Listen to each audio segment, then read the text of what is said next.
Tuloy ang ikalawang araw ng transport strike ng ilang transport groups. Kontra po yan sa pagtaas ng presyo ng mga produktong petrolyo. May ulat on the spot si Romel Balasbas ng Super Radio DZBB. Romel? Connie, tuhol lang daw ang 5,000 pesos na ayuda sa pampublikong transportasyon ayon sa piston dito sa Metro Manila South. Ayon kay Liloy Latoreno, piston coordinator sa Metro Manila South at miyembro ng transport group para sa biyaheng Baclaran Divisoria, maliit ang 5,000 pesos na ayuda na pang 2 araw lang nilang magagastos sa mataas na presyo ng diesel ngayon. 3,000 kada araw na umano ang nawawala sa kanila dahil sa mataas na presyo ng produktong petrolyo. Hanggang ngayon umano, walang tugon ng Pangulo sa panawagan nilang ibasura ang Oil Deregulation Law, tanggalin ang excise tax at value-added tax o VAT sa mga produktong petrolyo.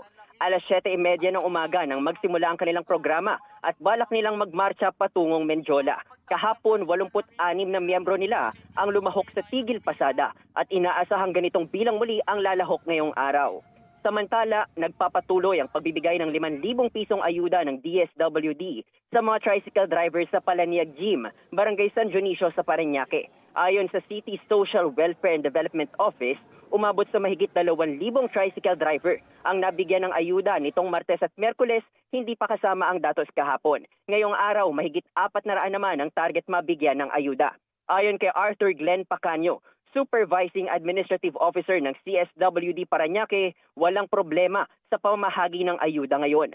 Lahat kasi ng problema gaya ng kawalan ng pangalan sa master list ay agad namang natutugunan. Sa entrance pa lang ng Palaniag Gymnasium, naroon ang mga tauhan ng CSWD para i-verify ang pangalan ng tricycle driver. At kapag naroon nga, diretsyo na sa mga tauhan ng DSWD na nagbibigay ng ayuda. Ang isang tricycle driver na si Michael, na 1991 pa namamasada, gagamitin umano sa pambili ng kanyang gamot ang ayuda at ang matitira ay pang-gasolina. Umaasa siya na matatapos na ang gulo sa Middle East para bumaba ang presyo ng gasolina.